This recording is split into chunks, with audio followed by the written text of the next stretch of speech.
दोस्तों, कैसे हैं आप सभी। एक बार फिर से आपका स्वागत है परफेक्शन आईएएस के यूट्यूब चैनल पर। तो बच्चों, आज हम फिर से एक बार लेकर आए हैं अपना रिवीजन सेशन। इससे पहले जो है हम 5 रिवीजन सेशन कर चुके हैं। आज हमारा सेशन नंबर 6 रहेगा। तो देखते हैं सेशन नंबर 6 के अंदर हमें जो है पीछे जो पार्ट छोड़ा था वहीं से हम आगे बढ़ते हैं। हम लास्ट में पढ़ रहे थे फिजियोलॉजी। तो फिजियोलॉजी के अंदर एक छोटा सा सेक्शन हमारा बचा हुआ है, उसको हम एक बार कंप्लीट कर लेते हैं, देन हम आगे बढ़ेंगे। फिर हम डिसीजेस के बारे में डिस्कस करेंगे। तो फिजियोलॉजी का जो हमारा सेक्शन बचता है वो है ब्लड एंड सर्कुलेशन।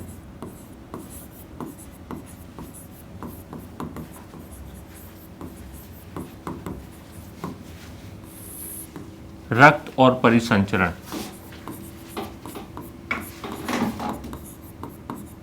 रक्त व परिसंचरण। तो बच्चों, ये सेशन जो है अभी हमें कंप्लीट करना है और इसके बाद हम आगे बढ़ेंगे। फिर देखेंगे कि आगे कौन सी चीज़ों से हमें डील करना है। तो सबसे पहली चीज़ जो इसमें इम्पोर्टेंट रहेगी वो मैं आपको बता देता हूँ कि एक रिवीजन सेशन है। इसमें हम एक्सप्लेनेशन की तरफ नहीं जाएंगे। इसके अंदर हम चीज़ों को ओवरव्यू लेकर चलेंगे, यानी कि चीज़ों को थोड़ा थोड़ा समझते हुए चलेंगे ताकि आपको रिमाइंड हम चीज़ें करवा सकें कि क्या चीज़ें जो है ब्लड के अंदर डिस्कस की जाती हैं, किन चीज़ों के बारे में जो है ब्लड हमें बताता है या समझाता है। देखते हैं। तो सबसे पहले अगर हम बात करते हैं ब्लड एंड सर्कुलेशन की, तो सबसे पहला जो यहाँ से क्वेश्चन राइज होता है वो होता है स्टडी ऑफ ब्लड। रक्त का अध्ययन क्या कहलाएगा, ये आप सभी को पता है। स्टडी ऑफ ब्लड क्या कहलाता है, हीमेटोलॉजी कहलाता है, हीमेटोलॉजी।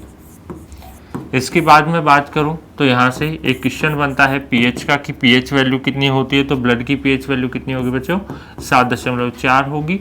इसके बाद फिर कुछ हमारे जैसे अमाउंट की बात आती है कि अमाउंट कितना होता है ब्लड का। तो जब अमाउंट को हम देखते हैं तो अमाउंट के अंदर हमें एक चीज़ इंपॉर्टेंट ध्यान रखनी है कि अमाउंट 2 तरह से पूछा जाता है। एक पूछा जाता है कि बॉडी के अंदर ब्लड का अमाउंट कितना होता है, और दूसरा अमाउंट हमसे पूछा जाएगा एक और तरीके से। जैसे हम अगर बात करें, हमसे क्वेश्चन एग्जामिनर ने पूछा कि एक स्वस्थ मनुष्य के शारीरिक भार का कितने प्रतिशत भाग रक्त होता है। तो 2 तरह से अमाउंट आता है। तो अमाउंट के अंदर आपको ध्यान ये रखना है, सबसे पहला जो चीज़ है कि एवरेज अमाउंट होता कितना है। तो एवरेज अमाउंट होता है 5 से 6 लीटर, लेकिन परसेंटेज जब पूछे तो वो होता है बॉडी वेट का 7 to 8%। फंक्शन अगर पूछेगा कि रक्त का क्या कार्य होता है, तो रक्त का कार्य बहुत ही सिंपल सा सरल सा होता है कि रक्त जो है हमारा वो क्या करेगा कि हमारी बॉडी के अंदर जितनी भी चीज़ें हैं जिनको हमें ट्रांसपोर्ट करना है, एक लोकेशन से दूसरी लोकेशन तक उनको भेजना है, तो जो ट्रांसपोर्टेशन का कार्य होता है वो ट्रांसपोर्टेशन का कार्य भी हमारी बॉडी में कौन करता है, ब्लड करता है। तो ये तो हो गई कुछ बेसिक सी चीज़ें ब्लड के बारे में। अब अगर आपसे पूछे कि इसका नेचर कैसा है, तो हम पीएच को देख के बता सकते हैं कि इसका जो नेचर होता है वो बेसिक, स्लाइटली बेसिक होता है, हल्का सा क्षारीय प्रकृति का हमारा रक्त होता है। तो चलिए आगे बढ़ते हैं, रक्त के बारे में थोड़ा सा और चीज़ें जानते हैं। तो देखेंगे कि रक्त क्या है, किस तरह से हम इसको आगे पढ़ सकते हैं। तो नेक्स्ट बात आती है ब्लड के कंपोनेंट्स की। तो जब कंपोनेंट्स की बात आती है तो बेसिकली हम कहते हैं कि 2 मेजर कंपोनेंट होते हैं ब्लड के। कौन कौन से मेजर कंपोनेंट हैं, एक होता है प्लाज्मा और दूसरा होता है आपका कॉर्पस्कल्स यानी कि कणिकाएं।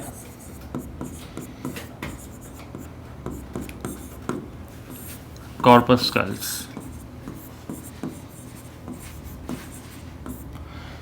तो ये 2 भाग होते हैं। प्लाज्मा भाग कितना होता है, कॉर्पस्कल भाग कितना होता है। तो प्लाज्मा भाग की अगर मैं बात करूं, प्लाज्मा कितना रहेगा, तो प्लाज्मा हम कहते हैं कि प्लाज्मा हमारा होता है लगभग 55 से 60%। 55 से 60% होता है प्लाज्मा भाग, और कणिकाएं होती हैं कितनी, लगभग 40 से 45%। तो ये हो गया हमारा इनका पार्टीशन। और प्लाज्मा के अंदर हमें जो है कुछ प्रोटीन्स होते हैं, उनको याद रखना होता है। और प्लाज्मा का 90% जो है वो वाटर अमाउंट होता है, और जो 10% है वो हमारा रहता है मिनरल्स यानी कि खनिज। और इन मिनरल्स में से भी अगर मैं कहूँ तो लगभग 70% मिनरल्स का वो होता है हमारा प्रोटीन पार्ट। तो हमें ध्यान रखना है कि मिनरल्स वाले सेक्शन का 70% जो पार्ट है वो प्रोटीन होता है, रिमेनिंग 30% जो रहेंगे वो अदर मिनरल्स रहेंगे। ठीक है, चलिए इसके बाद हम बात करेंगे कॉर्पस्कल्स की यानी कि कणिकाओं की। तो कणिकाएं जो होती हैं उनको बेसिकली हम डिवाइड करते हैं 3 कैटेगरीज के अंदर, आरबीसी, डब्ल्यूबीसी और प्लेटलेट्स। कौन कौन होती हैं? आरबीसी होती हैं, डब्ल्यूबीसी होती हैं और प्लेटलेट्स होती हैं। तो इनके बारे में भी थोड़ा सा हम डिस्कस यहाँ पर करेंगे। आरबीसी, डब्ल्यूबीसी और प्लेटलेट्स।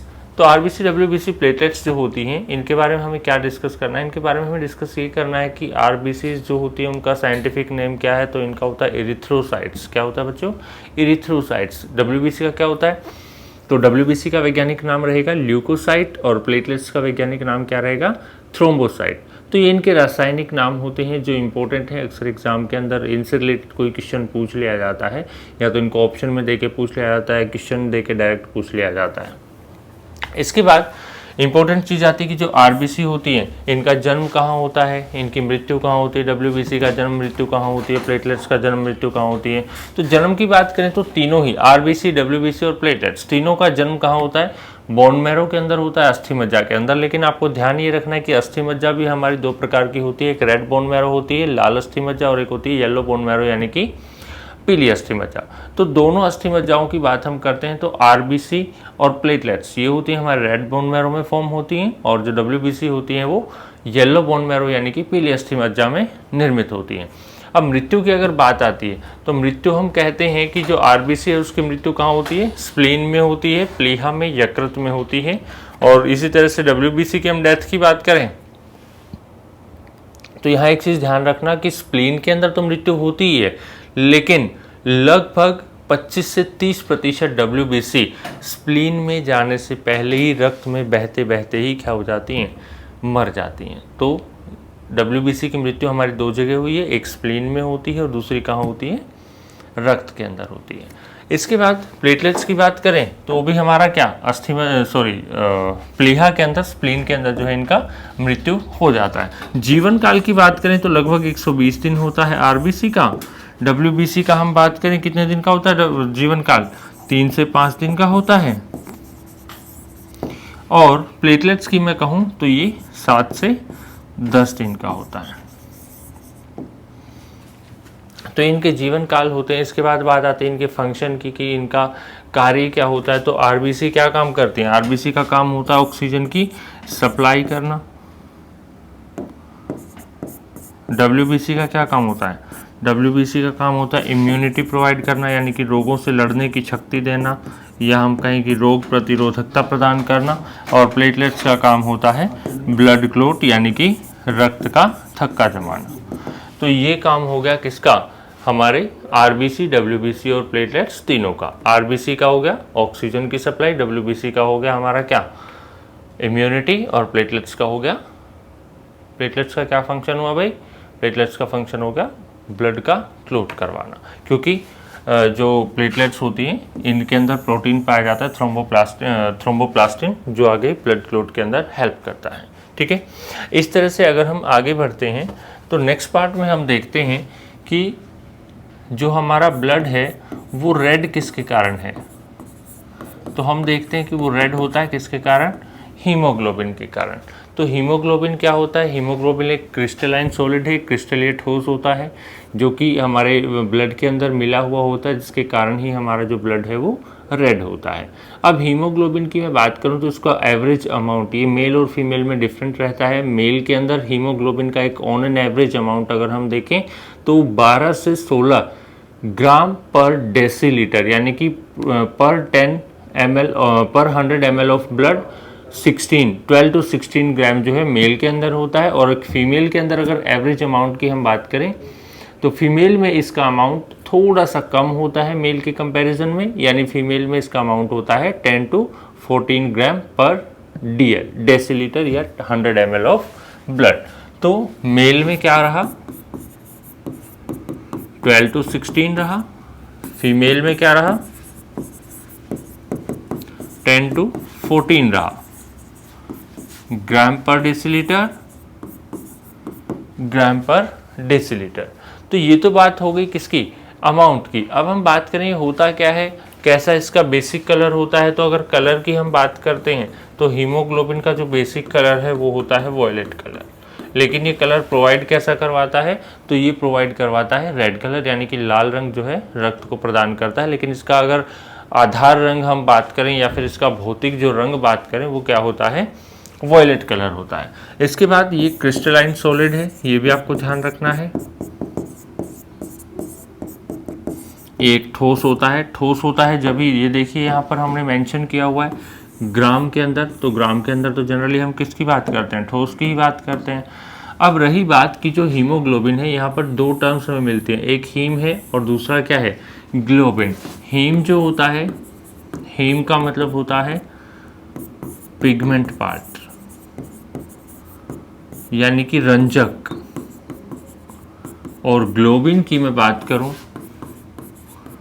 तो ये होता है प्रोटीन पार्ट, प्रोटीन भाग होता है। तो रंजक के रूप में यहाँ पर हमें कौन मिल जाता है, आयरन मिल जाता है, Fe, या फिर इसे हम लोहा कह देते हैं। ठीक उसी तरह से ग्लोबिन के अंदर हम बात करें प्रोटीन पार्ट की, तो इसमें ग्लोबुलिन प्रोटीन प्रेजेंट होता है।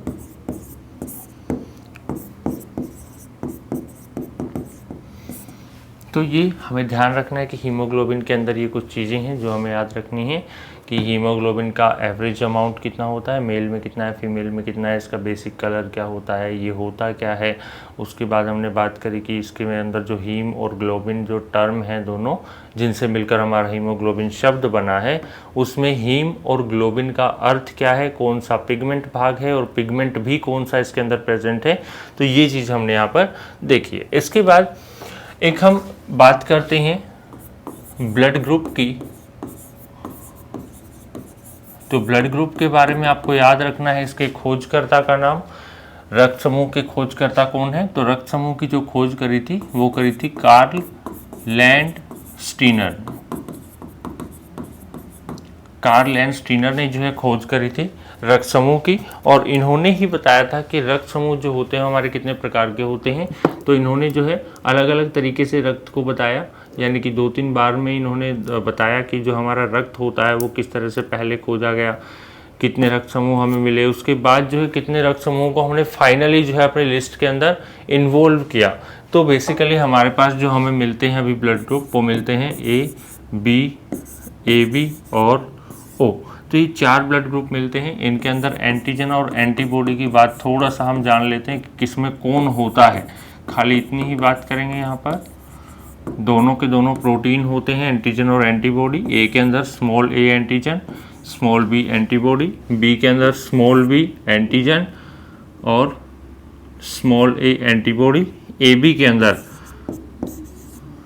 A और B दोनों के दोनों एंटीजन और एंटीबॉडी नहीं पाई जाती।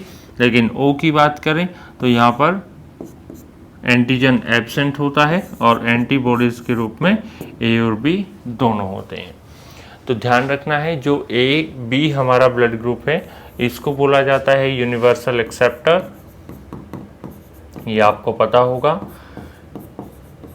O को बोला जाता है यूनिवर्सल डोनर। लेकिन जो अब मैं आपको बताने वाला हूँ वो इम्पोर्टेंट है और ध्यान से सुन लीजिएगा। जो AB, जिस AB को हमने क्या बोला है, यूनिवर्सल एक्सेप्टर, इसी को हम कहते हैं यूनिवर्सल प्लाज्मा डोनर। यानी कि प्लाज्मा जो होगा इस AB का, ये अपना प्लाज्मा किसी को भी डोनेट कर सकता है। उसके लिए इसके ऊपर कोई रेस्ट्रिक्शंस नहीं है, कोई बाउंडेशंस इसके ऊपर नहीं है, कोई लिमिटेशन नहीं है। तो ये अपना प्लाज्मा किसी को भी डोनेट कर सकता है। तो ये बात हो गई ब्लड ग्रुप्स की। इसके बाद एक टर्म आती है RH फैक्टर, आपने सुनी होगी। RH फैक्टर जो है वो एक ऐसा फैक्टर है जो RH नाम का एक बंदर हमें मिलता है अफ्रीका महाद्वीप में, जिसका नाम है रेसिस।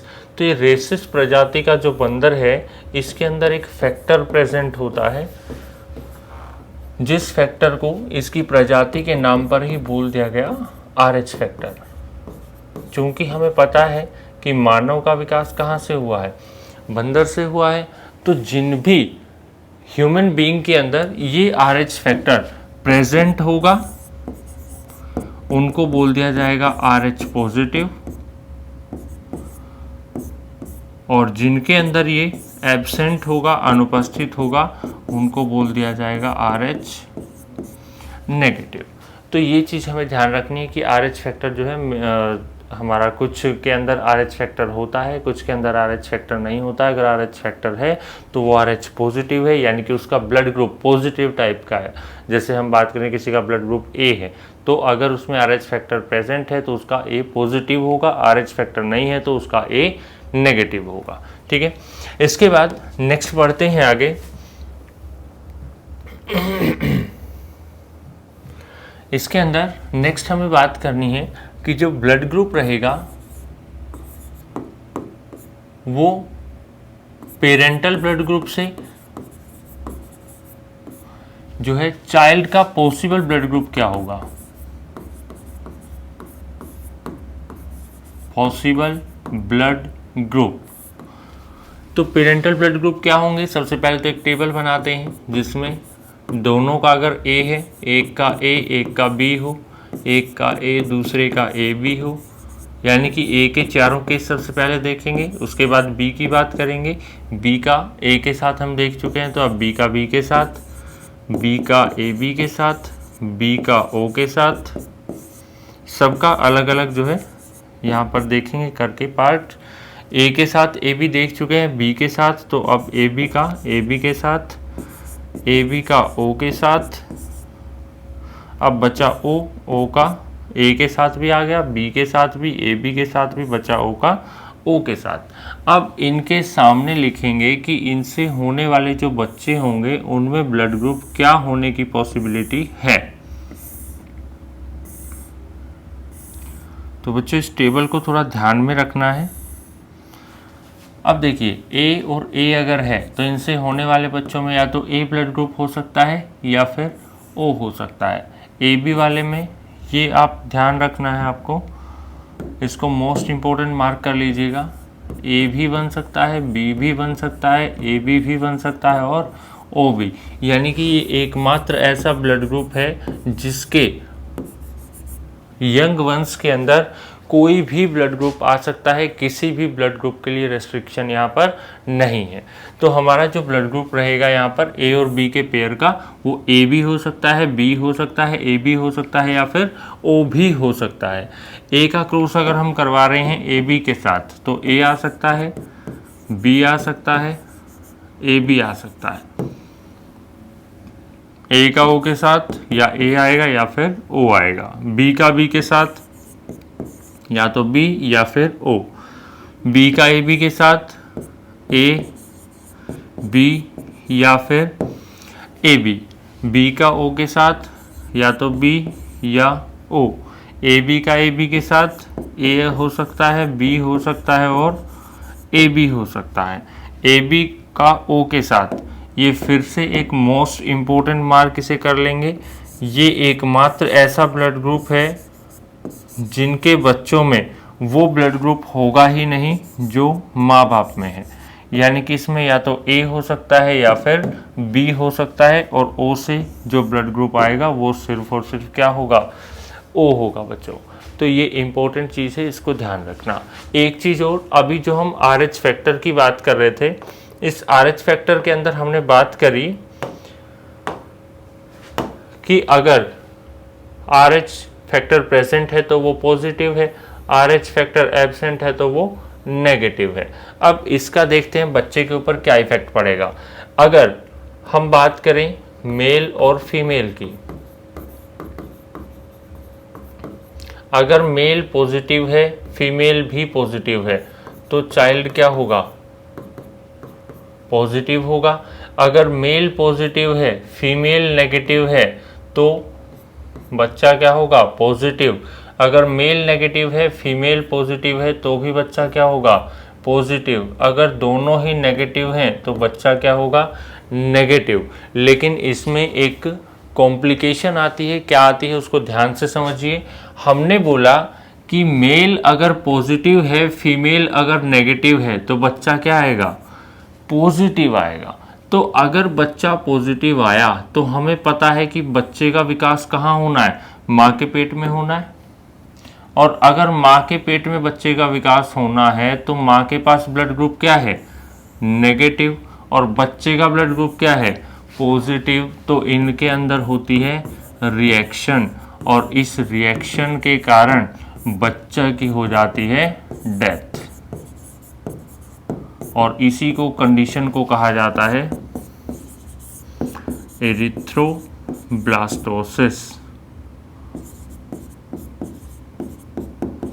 और not only erythroblastosis, it is known as erythroblastosis fetalis। तो बच्चों इस चीज़ को थोड़ा सा ध्यान से समझ लेना, एक बार फटाफट इसका स्क्रीनशॉट लेना है, स्क्रीनशॉट ले लीजिए, इसको समझना है, समझ लीजिए। इसके बाद आगे बढ़ते हैं, देखते हैं क्या करना है। चलिए स्टूडेंट्स, आपने ये इसका स्क्रीनशॉट ले लिया होगा, आगे बढ़ते हैं। इसके बाद नेक्स्ट जो हमारा स्टेप आता है, इसमें ये तो हमने ब्लड के बारे में थोड़ा सा एक बेसिक डिस्कशन किया है। इसके बाद हम आगे बढ़ते हैं, हम देखते हैं कि सर्कुलेशन किस तरह से होता है ब्लड का। परिसंचरण की बात करनी है, तो परिसंचरण के बारे में सबसे पहला पॉइंट कि परिसंचरण के बारे में बताया किसने था, तो ये हमारे साइंटिस्ट आते हैं विलियम हार्वे।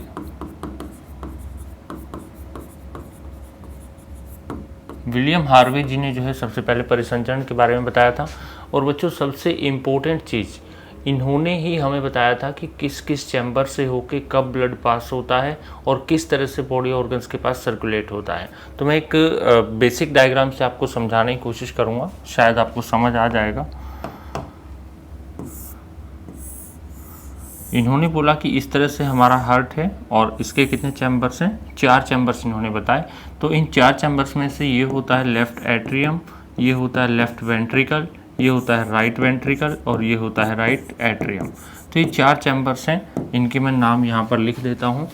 एक होता है LA होता है लेफ्ट एट्रियम,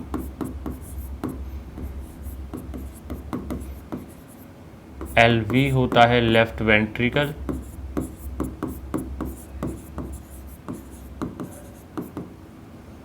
RA होता है राइट एट्रियम,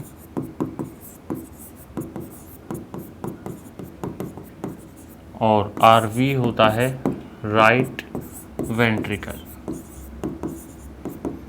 यानी कि बायां अलिंद, बायां निलय, दायां अलिंद और दायां निलय। तो इन्होंने बोला कि ये हमारे यहाँ पर होते हैं लंग्स, फेफड़े, यहाँ से हम ऑक्सीजन और कार्बन डाइऑक्साइड का ट्रांसपोर्ट करते हैं, और ये होते हैं हमारे बॉडी ऑर्गन्स यानी कि शरीर के अंग।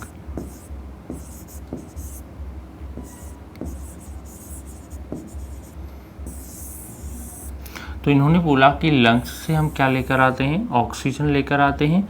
ऑक्सीजन कहाँ भर जाती है, लेफ्ट एट्रियम में। लेफ्ट एट्रियम से एक वाल्व के थ्रू जो है ये लेफ्ट वेंट्रिकल में भर जाता है। लेफ्ट वेंट्रिकल से ऑक्सीजन लेकर हम चले जाते हैं बॉडी ऑर्गन्स के पास। बॉडी ऑर्गन्स से ब्लड निकल कर आता है राइट एट्रियम, राइट एट्रियम से निकल कर आता है लंग्स तक। तो ये जो वाल्व दोनों में लगी होती हैं, इनके नाम आपको ध्यान रखने हैं। ये बाइकस्पिड वाल्व होती है, द्विवलयक कपाट जिसको कहा जाता है, और ये यहाँ पर जो वाल्व होती है इसको कहा जाता है ट्राइकस्पिड वाल्व। तो इन वाल्व्स के थ्रू जो है ब्लड का ऊपर से नीचे की ओर एक्सचेंज होता है, इनका जो है हम बात करें आदान प्रदान होता है। तो ये आदान प्रदान होने के बाद इस तरह से जो है बॉडी का पूरा प्रोसेस चलता है ब्लड का। यहाँ से ऑक्सीजन लेकर आए, ऑक्सीजन यहाँ पर आ गई, यहाँ पर ये ऑक्सीजन है, ऑक्सीजन यहाँ से निकली और कहाँ चली गई, लंग्स, बॉडी ऑर्गन्स के पास। बॉडी ऑर्गन्स के पास जो रेस्पिरेशन कंज्यूम करने के बाद जो ऑक्सीजन से कार्बन डाइऑक्साइड बनती है, कार्बन डाइऑक्साइड यहाँ से बाहर निकलती है। यहाँ पर हमारे पास कार्बन डाइऑक्साइड होती है, यहाँ भी कार्बन डाइऑक्साइड है, और कार्बन डाइऑक्साइड हमारी पहुँच जाती है लंग्स के पास। हम लंग्स में कार्बन डाइऑक्साइड को छोड़ देते हैं और फिर से ऑक्सीजन को उठा लेते हैं। तो आपको ध्यान रखना है कि जो हमारा सर्कुलेशन होता है वो डबल सर्कुलेशन रहता है।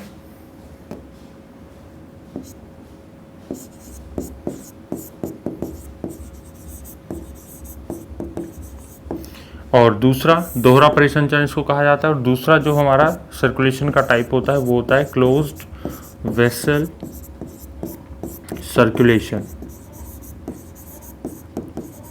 बंद वाहिनीय परिसंचरण। और जो वेसल्स होती हैं, वेसल्स हमारे पास दो प्रकार की हैं बच्चों। एक बार इसका अगर आपको स्क्रीनशॉट लेना है ले सकते हैं। आगे बढ़ते हैं इसके बाद। अब हमारी जो दूसरी है, यानी कि जो क्लोज्ड वेसल सर्कुलेशन में हमने टर्म देखा है वेसल। वेसल जो होती हैं हमारे पास बेसिकली दो प्रकार की हैं। एक होती है आर्टरी, जिनको धमनी कहा जाता है, और एक होती है वेन, जिनको शिरा कहा जाता है। धमनियाँ जो होती हैं इनमें ऑक्सीजनेटेड ऑक्सीजन वाला ब्लड प्रेजेंट होता है, और शिराओं के अंदर जनरली हम बात करते हैं कि डीऑक्सीजनेटेड ब्लड, या फिर वो ब्लड होता है जिसके अंदर कार्बन डाइऑक्साइड होती है। तो जो ऑक्सीजन वाला ब्लड है, इसके साथ साथ यहाँ पर एक एक्सेप्शन आता है, एक अपवाद आता है, वो होता है पल्मोनरी आर्टरी। हमने बोला कि आर्टरीज में ऑक्सीजनेटेड ब्लड है, लेकिन पल्मोनरी आर्टरी के अंदर हम देखते हैं डीऑक्सीजनेटेड ब्लड, यानी कि इसमें ऑक्सीजन है, इसमें कार्बन डाइऑक्साइड हमें मिलती है। इसी तरह से वेन्स के अंदर हम बात करते हैं पल्मोनरी वेन। फुफ्फुसीय धमनी और फुफ्फुसीय शिरा इनको कहा जाता है। पल्मोनरी वेन के अंदर होता है ऑक्सीजनेटेड ब्लड,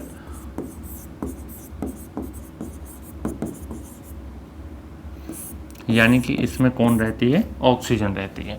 अब कुछ और इनके अंदर बेसिक डिफरेंस होते हैं। जैसे आर्टरी की हम बात करते हैं, तो आर्टरी के अंदर हम देखते हैं कि जो आर्टरीज हैं उनके अंदर जो ब्लड प्रेशर है वो ज़्यादा रहेगा, जबकि वेन्स के अंदर जो ब्लड प्रेशर रहता है वो कम रहता है। अब जो आर्टरीज हैं इनके अंदर जब ब्लड प्रेशर ज़्यादा है, तो ऑब्वियस सी बात है इस ब्लड प्रेशर को टॉलरेट करने के लिए जो इसकी आउटर वॉल रहेगी, वो आउटर वॉल भी क्या होगी, मजबूत होगी, यानी कि मोटी सतह की होगी। लेकिन शिराओं के अंदर ब्लड प्रेशर कम होने के कारण हम कहते हैं कि इनकी जो आउटर वॉल है, जो बाहरी दीवार होती है इनकी, वो काफ़ी पतली झिल्ली होती है। इसलिए ब्लड प्रेशर अधिक टॉलरेट करने के लिए हमारी मोटी सतह लगाई गई है, और ब्लड प्रेशर कम जब होता है तो पतली झिल्ली से हम काम चला लेते हैं। आर्टरीज जो होती हैं इनका कलर जो होता है, बेसिक कलर वो होता है ग्रीन और रेड होता है। और वेन्स के अगर हम कलर की बात करते हैं तो वो कलर होता है हमारा कौन सा होता है, ब्लू कलर होता है, नीले रंग की होती है। इसके बाद जो आर्टरीज होती हैं इनके अंदर तो पंपिंग हो रही है, पीछे से ब्लड जो है वो धक्का लगा रहा है, हार्ट जो है वो पंपिंग कर रहा है ब्लड की, तो ब्लड आगे वाले ब्लड को जब धक्का लगाता है तो इनके अंदर इजीली ब्लड आगे की तरफ मूव कर जाता है। लेकिन वेन्स के अंदर हम कह रहे हैं कि बॉडी ऑर्गन से ब्लड आ रहा है, तो बॉडी ऑर्गन से ब्लड आने के कारण वो ब्लड का रिवर्स फ्लो ना हो जाए, इसलिए वेन्स के अंदर कौन प्रेजेंट होती हैं, वेन्स के अंदर वाल्व उपस्थित होती हैं, वाल्व प्रेजेंट होती हैं। तो ये कुछ बेसिक डिफरेंस है आर्टरी और वेन के बीच। अब आपको ध्यान ये रखना है कि अगर हम हमारे शरीर में सबसे बड़ी आर्टरी की बात करें तो वो होती है ओर्टा, महाधमनी, और सबसे बड़ी शिरा की बात करें तो वो होती है वेना कैवा, महाशिरा।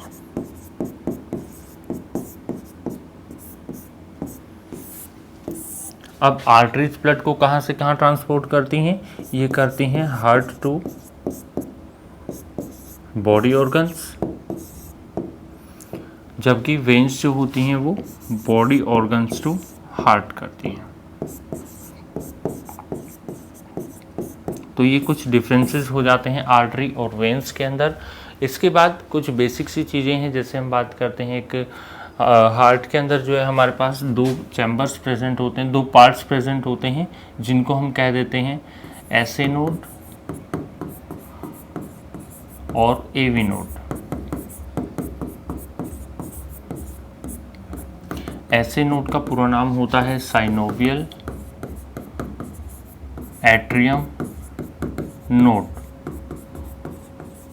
और एवी होता है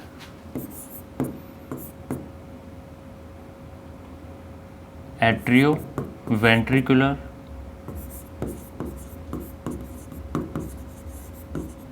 नोड। इनकी लोकेशन क्या होती है, तो जो हमने लास्ट स्लाइड में जो देखा था हार्ट का इस तरह से डायग्राम बनाया था, इसके अंदर जो राइट एट्रियम होता है उसके इस भाग में उपस्थित होती है, अपर लेफ्ट पार्ट में एसए नोड प्रेजेंट होता है, और नीचे की तरफ इस भाग में होता है हमारा एवी नोड।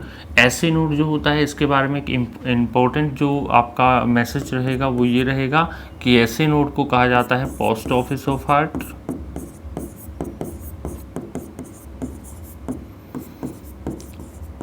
और एक नाम और इसको दिया जाता है, वो इसको बोला जाता है ऐसे नोड को,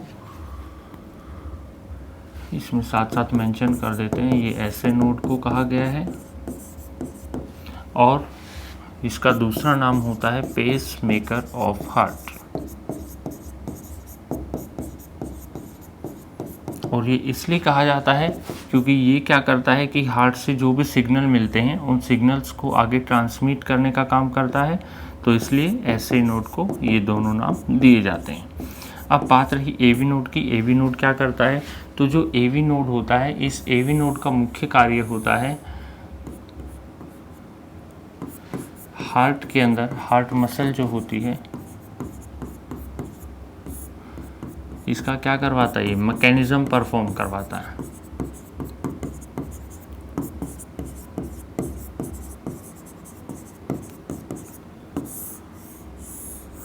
मैकेनिज्म को परफॉर्म करवाता है, यानी कि जो हार्ट के अंदर कॉन्ट्रैक्शन और रिलैक्सेशन का जो प्रोसेस होता है इसको करवाने का काम होता है हमारा एवी नोड का। तो मैकेनिज्म ऑफ हार्ट में हेल्प करता है। इसके बाद एक इम्पोर्टेंट जो रहता है सेगमेंट यहाँ से, वो रहता है HBR,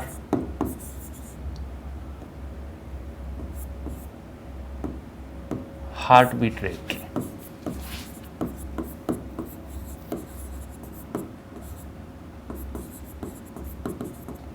हार्ट बीट रेट जो है इसके बारे में सबसे पहला पॉइंट ये कि ये नॉर्मल होती कितनी है, तो इसमें यहाँ पर 3 सेगमेंट हम अलग अलग देखेंगे, एडल्ट देखेंगे, चाइल्ड देखेंगे और न्यूबॉर्न बेबी, नवजात शिशु के बारे में बात करेंगे।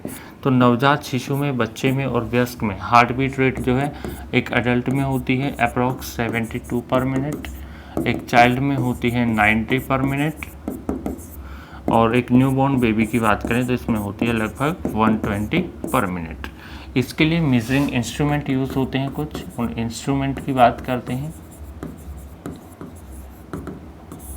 इंस्ट्रूमेंट भी यहाँ 3 तरह के यूज़ करेंगे हम। एक इंस्ट्रूमेंट होगा आपका लिसनिंग इंस्ट्रूमेंट, श्रवक उपकरण। एक होगा मेजरिंग इंस्ट्रूमेंट, मापक उपकरण।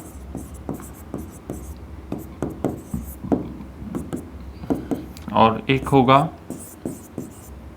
नियंत्रक या कंट्रोलिंग इंस्ट्रूमेंट। तो जो लिसनिंग इंस्ट्रूमेंट होता है वो डॉक्टर का जो ब्लूटूथ हम कह सकते हैं, स्टेथोस्कोप, जो डॉक्टर कान में लगा के रखता है।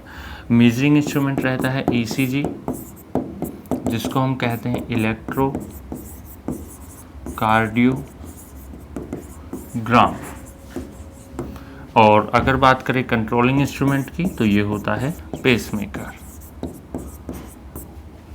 आपको ये चीज़ भी ध्यान रखनी पड़ेगी कि जो हार्ट बीट रेट होती है 1 सेकंड में लगभग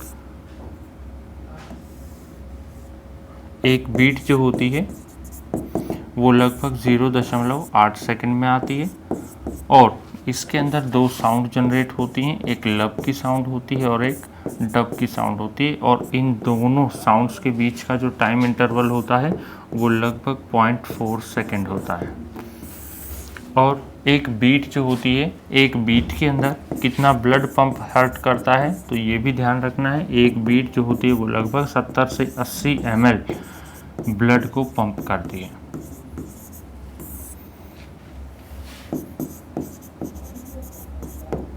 इसके बाद ये तो बात हो गई हार्ट बीट रेट की, HBR की। इसके बाद हम बात करते हैं एक छोटा सा पार्ट और है ब्लड प्रेशर।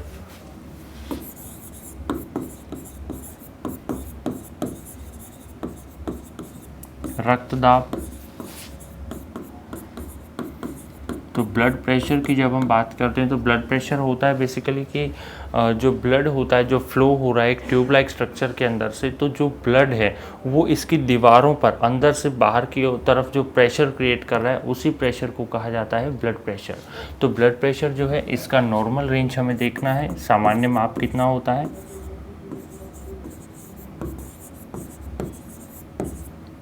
तो ब्लड प्रेशर का सामान्य माप रहता है 120/80 mmHg, यानी मिलीमीटर में डेविएशन हुआ है किसका, मरकरी का। और 120 और 80 जो है ये दो अलग अलग वैल्यूज़ आई हैं, इनको हम क्या कहेंगे, जो हमारा 120 है इसको कहा जाएगा सिस्टोल, जो होता है उच्च रक्तचाप,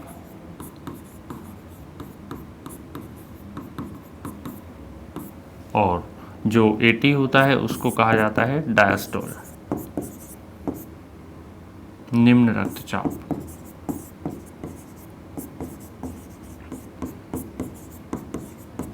और यहाँ पर अगर मैं इंस्ट्रूमेंट की बात करूँ तो इंस्ट्रूमेंट इसके लिए यूज़ होता है स्फिग्नो मैनोमीटर। स्फिग्नोमैनोमीटर जो है वो इंस्ट्रूमेंट यूज़ होता है इसके अंदर, यानी कि ब्लड प्रेशर को मापने के लिए। तो बच्चों ये छोटा सा था हमारा ब्लड और सर्कुलेशन। इसके बाद हम छोटा सा सेगमेंट और पढ़ने जा रहे हैं डिजीज़ का, तो ध्यान से समझिएगा।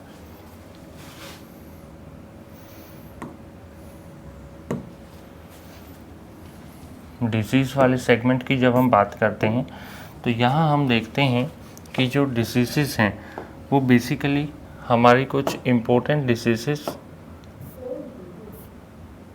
वो कुछ ये होती हैं।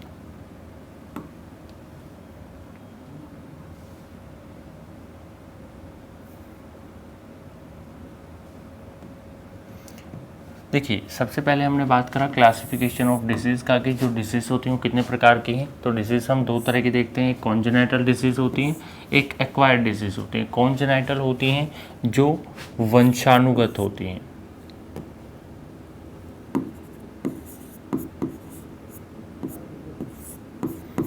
या फिर हम बात करें कि जो आनुवांशिक होती हैं। और जो दूसरे प्रकार के डिसीज़ होती हैं इनको कहा जाता है उपार्जित रोग।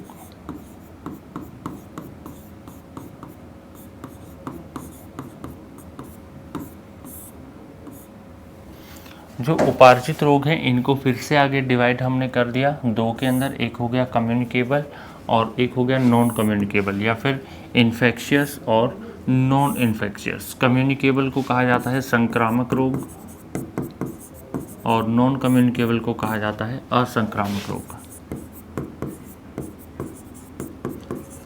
यानी कि वे रोग जो संक्रमण से फैल सकते हैं उनको कम्युनिकेबल, संक्रामक या फिर इन्फेक्शियस डिजीज़ कहा जाता है, और वे रोग जो किसी भी प्रकार के संक्रमण से या किसी प्रकार के कॉन्टैक्ट से नहीं फैलते हैं उनको असंक्रामक या फिर हम कहें नॉन कम्युनिकेबल या नॉन इन्फेक्शियस डिजीज़ कहा जाता है। अब जो संक्रामक रोग होते हैं उनको बेसिकली कारकों के आधार पर अलग अलग भागों में बांटा गया है। तो देखते हैं कौन कौन से भाग होते हैं। तो सबसे पहला आ गया बैक्टीरियल, यानी कि वो डिसीज़ जो बैक्टीरिया कोज करेगा, जीवाणु जनित रोग इनको कहा जाता है। उसके बाद है वायरल डिसीज़ जो वायरस कोज करेगा, विषाणु जनित रोग। प्रोटोजोअन डिसीज़ जिनको प्रोटोजोआ फैलाता है वो प्रोटोजोअन होंगी। फंगल डिसीज़ जो फंगस से फैलती हैं, और हेलमिंथल डिजीज़ जो हेलमिंथिस या कृमि से फैलती हैं। तो ये कुछ हमारी इम्पोर्टेंट डिसीज़ेस हैं। और कम्युनिकेबल वाली और नॉन कम्युनिकेबल के अंदर हम बात करते हैं डेफिशिएंसी की डिसीज़ेस, जो हम विटामिन में हमने पढ़ी थी कि किस विटामिन की कमी से कौन सा रोग होता है, प्रोटीन की कमी से कौन सा रोग होता है, वो सारी डेफिशिएंसी डिसीज़ होती हैं। और एक होता है मेटाबॉलिक डायबिटीज़ और एक होती है कैंसर। ये भी दोनों के दोनों किसका एग्जाम्पल है, नॉन कम्युनिकेबल और नॉन इन्फेक्शियस डिसीज़ का। चलिए, ये तो बात हो गया क्लासिफिकेशन ऑफ डिसीज़ेस। इसके बाद देखते हैं कि जो डिसीज़ हैं हमारी वो कौन कौन सी इम्पोर्टेंट डिसीज़ेस हैं। चलिए, इसके बाद नेक्स्ट जो रहेगा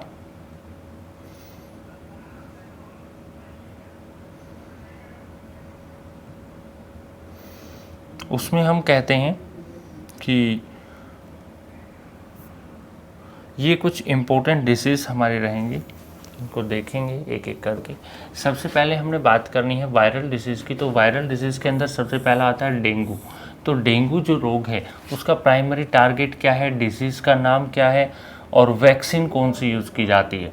तो डेंगू जो है वो रोग का नाम है, इसका जो वायरस होता है वो डेंगू वायरस होता है। टारगेट किस पर, ब्लड क्लोटिंग पर, लीवर पर, फेफड़ों पर और हृदय पर इसका जो है टारगेट रहता है, यानी कि इसके प्रभावित अंग रहते हैं। इसके बाद में अगर बात करूं तो इसके लिए वैक्सीन का टाइप, वैसे देखिए डेंगू के लिए कोई स्पेसिफिक वैक्सीन नहीं है, यहाँ पर जो है लिखा हुआ है लाइव, यानी कि इसका निर्माण किया जा रहा है। अभी तक हमारे पास कोई सूटेबल वैक्सीन नहीं मिली है। इसके बाद नेक्स्ट आता है Ebola virus disease, EVD, haemorrhagic fever. इसका ये नाम ध्यान रखना बच्चों, हीमोरेजिक फीवर के नाम से डायरेक्ट क्वेश्चन पूछा जाता है।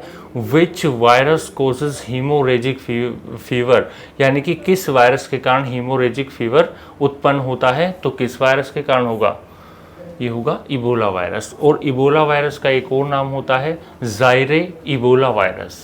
क्या होता है, जायरे इबोला वायरस। किसको प्रभावित करता है, लीवर को प्रभावित करता है, इम्यून सिस्टम को प्रभावित करता है और एंडोथेलियल सेल्स यानी कि जो शरीर की आंतरिक कोशिकाएं होती हैं उनको भी ये प्रभावित करता है। नेक्स्ट आता है हमारा हेपेटाइटिस, जॉन्डिस जिसको हम कहते हैं। वैसे हेपेटाइटिस जो होता है ए बी सी डी ई यानी कि 5 प्रकार के हमारे वायरस होते हैं, तो इनका अलग अलग जो है संक्रमण रहता है, संक्रमण का प्रकार अलग रहता है सब। तो हेपेटाइटिस में वायरस आ गए, hepatitis A B C D और ई। प्रभावित अंग क्या है, लीवर है। और इसका भी जो है इनएक्टिवेटेड वायरस के रूप में रिकॉम्बिनेंट सब यूनिट का प्रयोग किया जाता है इसको ट्रीट करने के लिए। उसके बाद है म्यूकोक्यूटेनस सोर्स और एनसिफेलाइटिस। देखिए एक तो डिजीज हो गई एनसिफेलाइटिस और इसको कहा जाता है हर्पिस रोग भी। तो जो हर्पिस रोग है उसका वायरस कौन है, हर्पिस सिम्प्लेक्स वायरस। HSV1 और HSV2 ये भी 2 तरह से फैलती है। एक तरह की हम बात करें तो ये STD डिजीज होती है, सेक्सुअली ट्रांसमिटेड डिजीज, जो सेक्सुअल कॉन्टैक्ट से एक पेशेंट से दूसरे हेल्दी पर्सन के अंदर ट्रांसमिट हो जाती है। प्रभावित अंग क्या, न्यूरॉन्स रहेंगे और एपिथेलियल सेल्स रहेंगी। अब इसके अंदर वायरस की बात करें, वैक्सीन की बात करें तो वैक्सीन इसकी आ चुकी है, हर्पिस का टीका या हर्पिस वैक्सीन इसके लिए यूज़ की जाती है। तो बच्चों ये हो गया हमारा हर्पिस रोग। नेक्स्ट है, इसको तो आप सभी जानते ही होंगे, एड्स। एड्स का पूरा नाम क्या है, एक्वायर्ड इम्यूनोडेफिशिएंसी सिंड्रोम। तो इस एड्स का वायरस कौन रहेगा, ह्यूमन इम्यूनोडेफिशिएंसी वायरस HIV, जो किसको प्रभावित करता है, इम्यून सेल्स को, यानी कि जो हमारी रक्षा करने वाली सेल्स होती हैं, जो रोगों से लड़ने की क्षमता प्रदान करती हैं, उन कोशिकाओं को ये प्रभावित करता है। और इसका भी वैक्सीन अभी तक हमारे पास नहीं बना है, लेकिन एक चीज़ ज़रूर ध्यान रखना कि इसको कंट्रोल करने के लिए हम यूज़ करते हैं हार्ट थेरेपी का। हार्ट थेरेपी क्या है, highly active anti retroviral therapy. Heart therapy का हम यूज़ करते हैं। इसके बाद अगर हम बात करें, हमारा थोड़ा सा ही बस सेक्शन आज का बचा है, इसको हम जल्दी जल्दी फिनिश कर लेते हैं। उसके बाद हम जो है नेक्स्ट सेशन के अंदर बात करेंगे। नेक्स्ट है हमारा जेनाइटल वार्ड्स कह सकते हैं या सर्वाइकल कैंसर कह सकते हैं, जिसको HPV के नाम से भी जाना जाता है, क्योंकि इसका जो वायरस है वो HPV है, ह्यूमन पेपिलोमा वायरस। ये जेनाइटल ऑर्गन्स को इफेक्ट करता है। इसके बाद में अगर बात करूं तो इसका प्रभावित अंग क्या है, स्किन रहेगी, एक्सटर्नल म्यूकोजल और ओरल, यानी कि ये जेनाइटल एरिया की जो स्किन होती है उसको भी प्रभावित करता है, ओरल स्किन को भी प्रभावित करता है। इसके बाद इसका वैक्सीन की हम बात करें तो HPV की वैक्सीन जो है वो हमारे पास अवेलेबल है। नेक्स्ट आता है इन्फ्लुएंजा, यानी कि इन्फ्लुएंजा जो होता है, इन्फ्लुएंजा के लिए वायरस कौन है, इन्फ्लुएंजा वायरस हमारे पास प्रेजेंट है। इफेक्ट क्या करेगा, ये रेस्पिरेटरी ट्रैक को या फिर गैस्ट्रो इंटेस्टाइनल ट्रैक को भी ये प्रभावित कर सकता है। इसके लिए इनएक्टिवेटेड वायरस का प्रयोग किया जाता है नेज़ल वैक्सीन के रूप में, नाक के अंदर सीधा इसका वैक्सीन डाला जाता है और जिससे हमारा जो अंदर इन्फ्लुएंजा का वायरस है A और B, ये दोनों खत्म हो जाते हैं। नेक्स्ट है वायरल एनसिफेलाइटिस, ये जापानीज एनसिफेलाइटिस वायरस है। ये ब्रेन और स्पाइनल कोड के कुछ न्यूरॉन्स को जो है प्रभावित करता है और इनएक्टिव वायरस का इसमें भी यूज़ किया जाता है। इनएक्टिव स्टेज के अंदर जो है वायरस को लाया जाता है और उसको एज अ एंटीबॉडी जो है उसके लिए प्रयोग किया जाता है।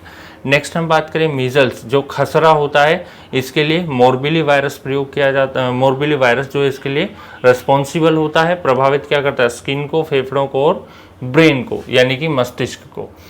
इसके लिए हम यूज़ करते हैं MMR वैक्सीन।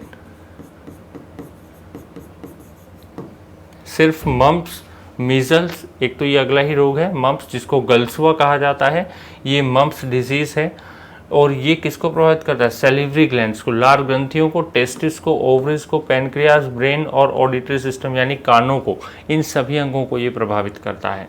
और एक इसके अलावा हम आगे देखेंगे ये रहा रुबेला। रुबेला जो होता है ये एक तरह से हम बात करें तो खसरा ही होता है, लेकिन इसको जर्मन खसरा नाम से जाना जाता है। तो ये जर्मन खसरा जो होता है रुबेला, इसके लिए रुबेला ही वायरस होता है जो प्रभावित करता है किसको, लसिका तंत्र को, लिम्फ नोड्स को और त्वचा को प्रभावित करता है। और इसके लिए भी हम किसका यूज़ करते हैं, MMR का। तो MMR का बच्चों पूरा नाम जो है वो एक बार लिख लेना या याद रख लेना, mumps, measles, rubella. Mumps, measles और रुबेला, इन तीनों रोगों के लिए वैक्सीन प्रयोग की जाती है। नेक्स्ट आता है पोलियो। पोलियो के लिए होता है हमारा पोलियो वायरस, किसको प्रभावित करता है, सेंट्रल नर्वस सिस्टम को प्रभावित करता है। और इसके लिए हम पोलियो वायरस के लिए हम जो है पोलियो की वैक्सीन यूज़ करते हैं। और ध्यान रखना सिर्फ वैक्सीन ही नहीं, पोलियो की मैं बात करूं तो यहाँ पर पोलियो दो तरह से प्रयोग किया जाता है, polio drop, polio vaccine. Polio drop जो होता है उसकी खोज आपसे पूछी जाती है तो वो करी थी जोनस साल्क ने, और पोलियो वैक्सीन की जो खोज करी थी वो करी थी एल्बर्ट सेबिन ने। तो बच्चों इन दोनों साइंटिस्ट का नाम जो है आपको ध्यान रखना पड़ेगा क्योंकि यहाँ से कंफ्यूज करके क्वेश्चन पूछा जा सकता है। नेक्स्ट है हमारा रेबीज। रेबीज का रेबीज वायरस या फिर इसको रेप्टो वायरस भी कहा जाता है, प्रभावित किसको करता है, न्यूरॉन्स को करता है। और इसके लिए रेबीज का टीका यूज किया जाता है, रेबीज वैक्सीन इसके लिए प्रयोग की जाती है। ठीक है, तो ये रेबीज वैक्सीन यूज की जाती है इसके लिए। और ध्यान रखना रेबीज जो रोग होता है इसको एक नाम और भी दिया जाता है, इसको बोला जाता है क्या, हाइड्रोफोबिया। बिल्कुल सही, हाइड्रोफोबिया इसको कहा जाता है। तो ये बात हो गई इसकी। इसके बाद ब्रोंकाइटिस या न्यूमोनिया। न्यूमोनिया के लिए ये आप ध्यान रखना है आपको, सिंसिशियल वायरस होता है, रेस्पिरेटरी सिंसिशियल वायरस RSV। और ये RSV जो है प्रभावित करता है किसको, रेस्पिरेटरी ट्रैक को और साथ ही साथ लंग्स को, यानी कि फेफड़ों को और श्वसन अंगों को। श्वसन अंगों को कह सकते हैं या फिर हम कह सकते हैं कि जो वायु मार्ग होता है हमारा, इन सब को प्रभावित करता है। और इसके भी हम इसके लिए भी हम जो है अगर बात करें वैक्सीन की तो वो इन डेवलपमेंट है, अभी लिविंग स्टेज में है, अभी जो है काम चल रहा है इसके ऊपर, हमारे पास कोई स्पेसिफिक इसका वैक्सीनेशन नहीं है। नेक्स्ट जो डिजीज़ आती है वो आता है आपका सीवियर डायरिया या फिर वायरल स्टमक फ्लू। ये ध्यान रखना भाई, बहुत इंपॉर्टेंट डिजीज़ है, एग्जाम्स में काफ़ी बार पूछा भी गया है, बहुत सारे पीसीएस एग्जाम्स के अंदर ये क्वेश्चन आया हुआ है कि हमारा जो वायरल स्टमक फ्लू होता है, सीवियर डायरिया होता है, वो किसके कारण होता है। तो इसका जो कॉजिंग एजेंट है वो रहेगा रोटा वायरस। क्या रहेगा, रोटा वायरस। और इसके लिए भी हम ओरल वैक्सीन के रूप में अटेन्यूएटेड वायरस यानी कि वायरस की डिसेबल्ड फॉर्म जो है वो यूज़ करते हैं। नेक्स्ट है हमारा कोरोना वायरस। ये तो आप सभी को पता है, इसको तो बताने की जरूरत ही नहीं है। इसके अंदर वायरस कौन था, सार्स था, सीवियर एक्यूट रेस्पिरेटरी सिंड्रोम या फिर कोरोना वायरस। ठीक है, तो इसके बाद प्रभावित अंग क्या था इसका, रेस्पिरेटरी ट्रैक, लीवर, हार्ट या फिर ब्रेन। ये फाइनल स्टेज के अंदर हार्ट और ब्रेन को ये प्रभावित करता है। इसका वैक्सीन जो है वो mRNA या एडिनो वायरल वेक्टर 2 इसका प्रयोग किया जाता है। जैसे कि हम देखते हैं, आपने देखा भी होगा कि इसके अंदर कोवैक्सीन हुआ था, ये इस तरह की जो वैक्सीन यूज़ की गई थी। ठीक है, तो ये हमारी क्या होती हैं, एडिनो वायरस वेक्टर होते हैं। नेक्स्ट हमने बोला चिकन पॉक्स। चिकन पॉक्स और स्मॉल पॉक्स ये दोनों मिलते जुलते रोग हैं, इनको आपको थोड़ा सा ध्यान रखना है कि जो स्मॉल पॉक्स होता है और चिकन पॉक्स होता है, इनके नाम में कंफ्यूज नहीं होना है। चिकन पॉक्स देखने में लगता है चेचक, नहीं, लेकिन स्मॉल पॉक्स को चेचक कहा जाता है और जो चिकन पॉक्स होता है उसको छोटी माता बोला जाता है, तो इसको थोड़ा ध्यान रख लेना है। तो जो चिकन पॉक्स है उसका होता है वेरिसेला जोस्टर वायरस, और जो स्मॉल पॉक्स है उसका होता है वेरियोला वायरस। प्रभावित अंग लगभग मिलते जुलते होंगे दोनों के।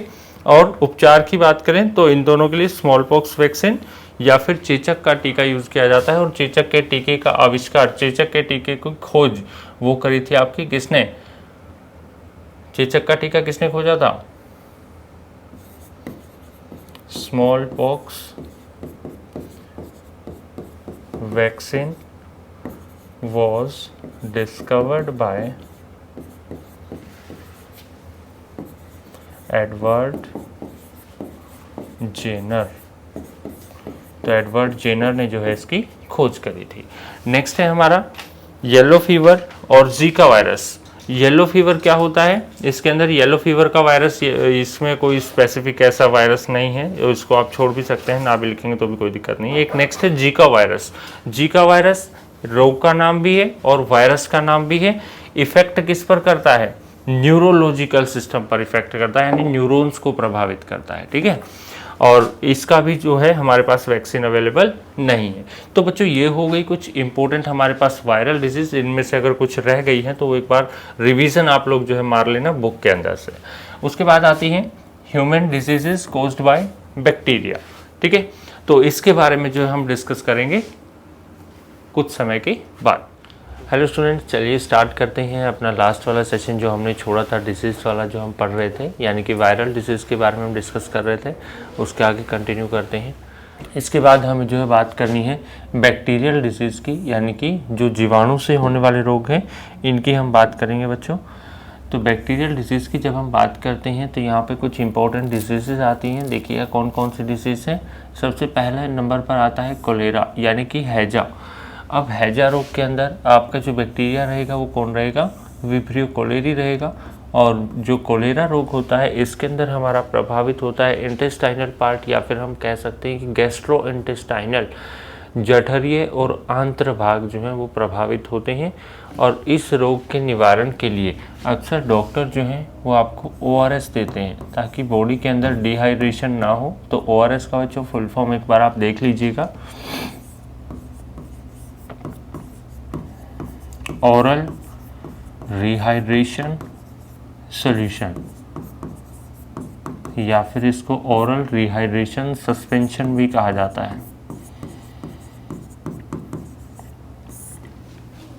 तो ये ORS का पूरा नाम होता है बच्चों। तो ये हमारी पहली डिसीज हो गई। इसके बाद आता है टाइफाइड। टाइफाइड रोग को तो आप जानते ही होंगे, जिसको मियादी बुखार या फिर आंत्र ज्वर भी कहा जाता है। इंटेस्टाइनल फीवर, मियादी बुखार, आंत्र ज्वर या फिर टाइफाइड इसको कहते हैं। और टाइफाइड का जो बैक्टीरिया रहेगा वो कौन है? Salmonella typhi. तो अब ये प्रभावित किसको करेगा? जैसा इसका नाम है आंत्र ज्वर, यानी कि आंत को प्रभावित करेगा। इसके बाद उपचार की बात करें तो टाइफाइड का जो उपचार रहता है उसके लिए हम जो है यूज़ करते हैं एंटीबायोटिक्स।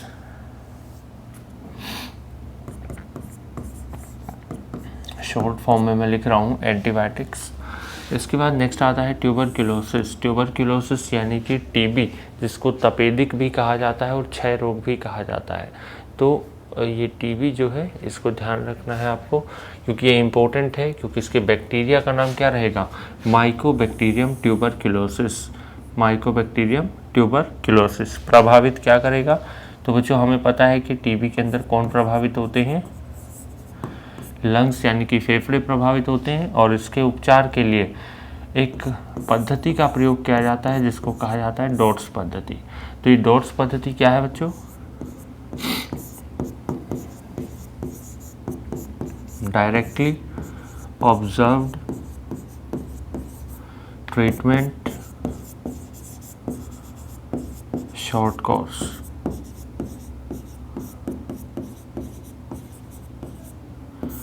तो ये रहेगा हमारा डॉट्स पद्धति। इसका प्रयोग किया जाता है टीबी रोग के निवारण के लिए। तो इसके लिए आपको एक चीज़ और इम्पोर्टेंट ध्यान देनी है कि ट्यूबरक्यूलोसिस रोग की जांच के लिए कौन सा टेस्ट किया जाता है। तो इसके लिए स्फुटम टेस्ट होता है बच्चों।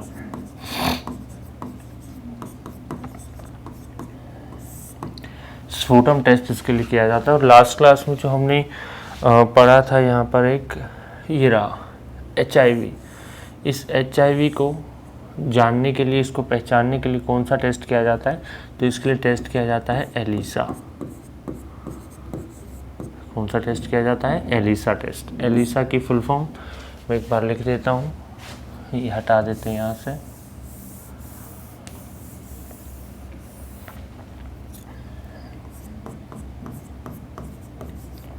एलिसा होता है एंजाइम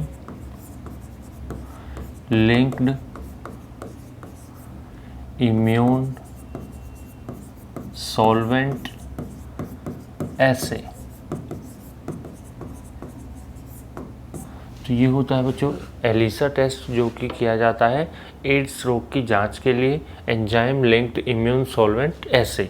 इसी तरह से हमारा जो टाइफाइड होता है,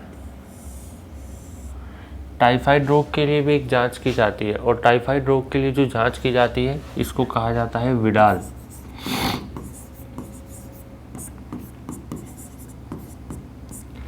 विडाल टेस्ट किया जाता है किसके लिए?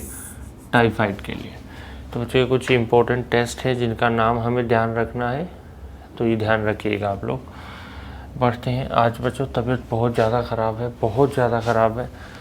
बस ये कि आप लोगों का एग्ज़ाम है इसलिए लगे हुए हैं, अदरवाइज़ बिल्कुल नहीं हो पा रहा है, खड़े नहीं हो पा रहे हैं, चक्कर आ रहे हैं, सिर दर्द है बहुत ज़्यादा, बहुत फीवर भी है, आपको आवाज़ से ही महसूस हो रहा होगा। ठीक है, तो बच्चों आगे बढ़ते हैं। ये तो बात हो गई हमारे इनकी टेस्टिस की, जो टेस्ट होते हैं हमारे हमने देखा एड्स के अंदर, या फिर हमने बात करा टाइफाइड के अंदर, या फिर हमने जो है टीबी के अंदर टेस्ट की बात करी। इसके बाद नेक्स्ट आता है लेप्रोसी।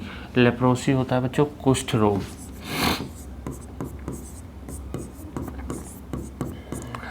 जिसको हम आम भाषा में कोढ़ भी कहते हैं। तो ये कोढ़ जो होता है लेप्रोसी किसके कारण फैलता है? ये फैलता है माइकोबैक्टीरियम लेप्री के कारण। प्रभावित अंग क्या होगा? तो बच्चों कोढ़ जो होता है वो स्किन को इन्फेक्ट करता है, तो इसका प्रभावित अंग कौन हो जाएगा? स्किन हो जाएगी, त्वचा हो जाती है। और इसके उपचार की मैं बात करूं तो इसके उपचार के लिए प्रयोग किया जाता है MDT। MDT क्या है? Multi drug therapy.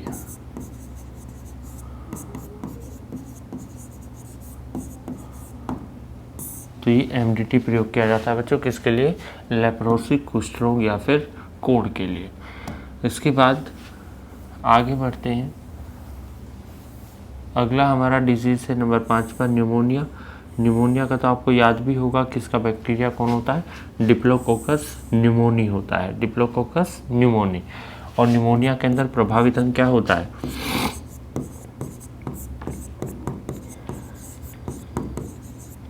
या तो कहते हैं रेस्पिरेशन श्वसन, या फिर कह देते हैं लंग्स फेफड़े। ये इसका प्रभावित अंग होता है। और न्यूमोनिया के लिए हम यूज़ करते हैं एंटीबायोटिक्स। ठीक है बच्चों। उसके बाद आता है अगला रोग प्लेग। प्लेग जो होता है बच्चों, इसके अंदर बैक्टीरिया का नाम आपको एक नहीं दो मिलते हैं देखने के लिए। एक तो जो आपको सामने दिख रहा है यर्सीनिया पेस्टिस, और एक होता है पास्चुरेला पेस्टिस। तो एक है यर्सीनिया पेस्टिस और एक है पास्चुरेला पेस्टिस। प्रभावित अंग इसका क्या होगा? इसके अंदर होल बॉडी यानी कि संपूर्ण शरीर प्रभावित होता है, और संपूर्ण शरीर प्रभावित होता है। इसके उपचार के लिए अगर मैं बात करूं तो इसका बोला जाता है नो परमानेंट ट्रीटमेंट। इसका कोई भी निश्चित इलाज हमारे पास नहीं है। इसके लिए सिम्टम बेस्ड ट्रीटमेंट यूज़ होता है, यानी कि लक्षणों के आधार पर इसका जो है उपचार किया जाता है। तो बच्चों इसको आप एक बार नोट कर लीजिएगा, पास्चुरेला पेस्टिस को ध्यान से देखिए। चलिए बच्चों ये हो गया हमारा प्लेग। इसके बाद अगला रोग आता है डिप्थीरिया। डिप्थीरिया आप लोग इसके बारे में जानते भी होंगे। डिप्थीरिया को कहा जाता है गलघोंटू।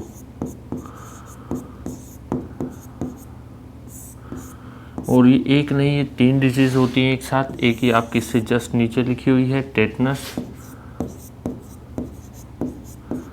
और एक और रोग होता है जिसको कहा जाता है पर्टूसिस।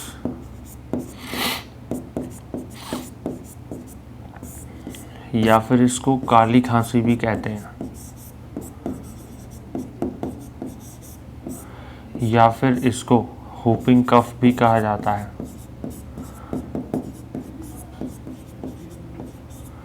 या फिर इसको कुक्कुर खांसी भी कहा जाता है।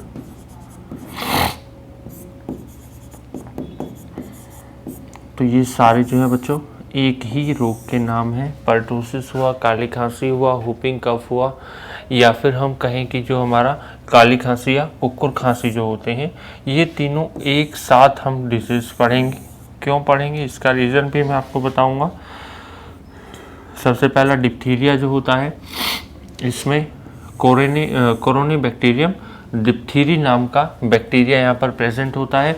और ये कोरोनी बैक्टीरियम डिप्थीरी क्या करता है, ये गले के अंदर इन्फेक्शन कोज करता है, जिसके कारण गले के अंदर स्वेलिंग जनरेट होती है। उसी को गलघोंटू कहा जाता है, डिप्थीरिया कहा जाता है। इस रोग के उपचार के लिए, प्रिवेंशन के लिए जो है एक वैक्सीनेशन दी जाती है, जिसको कहा जाता है डीपीटी। ठीक उसी तरह से हम बात करें अगर इसके बाद जो दूसरा डिजीज़ है वो आता है पर्टूसिस। तो पर्टूसिस क्या होता है बच्चों, पर्टूसिस होता है हुपिंग कफ, जिसको हम काली खांसी या कुक्कुर खांसी भी कहते हैं। तो ये हुपिंग कफ जो होता है, इसका जो बैक्टीरिया रहेगा वो रहेगा बोर्डेटेला पर्टूसिस।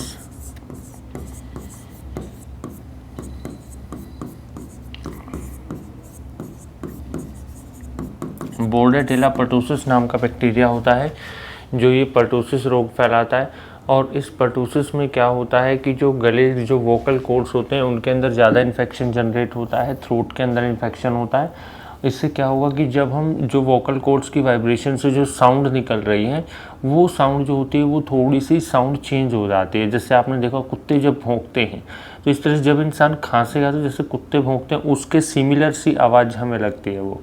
तो इसलिए इसे कुक्कुर खांसी भी कहा जाता है। इसके उपचार के लिए भी हम क्या यूज़ करते हैं, डीपीटी का वैक्सीनेशन यूज़ करते हैं। नंबर 3 पर इन तीनों डिजीज़ में आता है टेटनस। बैक्टीरिया का नाम क्लोस्ट्रीडियम टिटेनी होता है, और ये क्लोस्ट्रीडियम टिटेनी जो होता है, ये टेटनस जो डिजीज़ कोज करेगा उसके भी उपचार के लिए कौन रहेगा, डीपीटी। प्रभावित अंग की हम बात करें तो टेटनस जो होता है वो न्यूरॉन्स को या नर्वस सिस्टम को प्रभावित करता है। और एक इम्पोर्टेंट नाम बच्चों इसका टेटनस का आप लोग ध्यान दे लेना, अच्छे से समझ लेना। टेटनस को लोक जो डिसीज़ भी कहा जाता है, यानी कि ऐसा रोग जिसके अंदर जबड़े जो होते हैं, हमारे जबड़े वो लोक हो जाते हैं, जकड़ जाते हैं। तो ये बात हो गई हमारी टेटनस की। उसके बाद फूड पॉइजनिंग, ये इंपॉर्टेंट नहीं है, क्लोस्ट्रीडियम बोटुलिनम होता है, ये कुछ नहीं कहीं पर पूछा जाता है। सिफिलिस है, ये इंपॉर्टेंट है, ये होता है हमारा ट्रिपोनेमा पैलिडम। तो सिफिलिस जो रोग होता है बच्चों, ये एक तरह का एसटीडी का एग्जाम्पल होता है, यानी सेक्सुअली ट्रांसमिटेड डिसीज़ होती है। और सेक्सुअली ट्रांसमिटेड डिसीज़ होने के कारण ये प्रभाव भी किस पर डालती है कि जो जेनाइटल एरियाज होते हैं उनको प्रभावित करती है।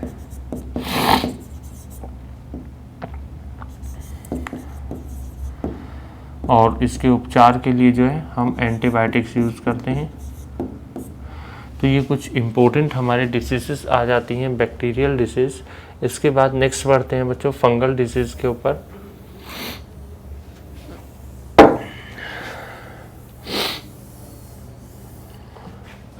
फंगल डिजीज़ में भी नंबर 1 पर हम बात करेंगे एस्परजिलोसिस। एस्परजिलोसिस को एक नाम और भी दिया जाता है अस्थमा, ये नाम आपने सुना होगा, अस्थमा, या फिर इसको दमा भी कहा जाता है। तो ये हो गया हमारा एस्परजिलोसिस, अस्थमा या दमा। इसके फंगस का नाम क्या है बच्चों, इसका नाम है एस्परजिलस फ्यूमिगेट्स। क्या नाम है इसका, एस्परजिलस फ्यूमिगेट्स। और ये एस्परजिलस फ्यूमिगेट किसको प्रभावित करता है, ट्रैकिया को प्रभावित करता है। और इसके प्रिवेंशन के लिए, इसके क्योर के लिए हम यूज़ करते हैं, जैसे आपने नाम सुना होगा एस्थलीन। या डेरिफाइलिन सुना होगा।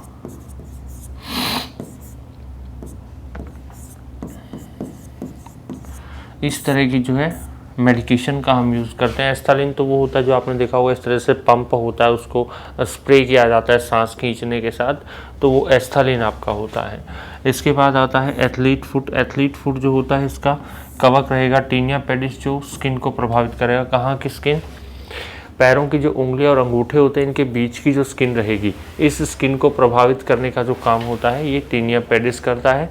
और ये टीनिया पेडिस को कंट्रोल करने के लिए हम यूज़ करते हैं ट्राइकोडर्मा।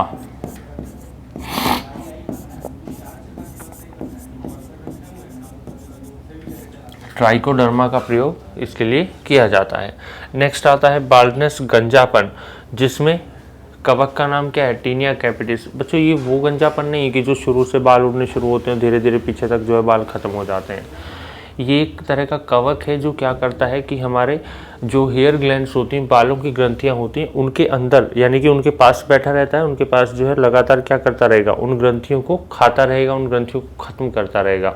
तो इसमें क्या होता है कि जो बाल उस ग्रंथि से निकल रहा है उस बाल को ऊपर से खत्म कर दे रहा है। यानी कि एक इतना सा यहाँ पर चकता बना दिया, फिर मूव कर गया, पता चला यहाँ पर एक चकता बना दिया, फिर वापस इधर आ गया, यहाँ पर चकता बना दिया, फिर और इधर चला गया, चकता बना दिया। यानी कि जगह जगह पैचेस बनाता है, छोटे छोटे धब्बे बनाता है। टीनिया कैपिटिस इससे प्रभावित क्या होती हैं? बालों की ग्रंथियाँ प्रभावित होती हैं। और इसके लिए अगर मैं बात करूँ ट्रीटमेंट की, तो एंटी फंगल ट्रीटमेंट इसके लिए यूज़ किया जाता है।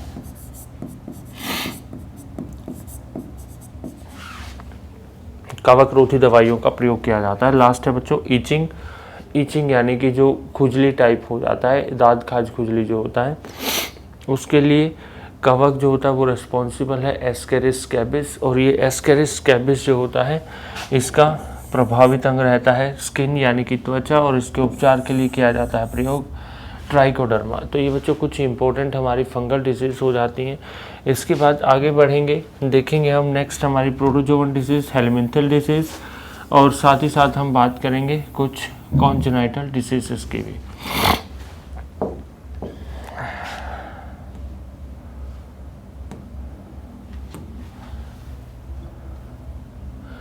एक बार हम पहले पढ़ लेते हैं प्रोटोजोवन डिसीजेस के बारे में।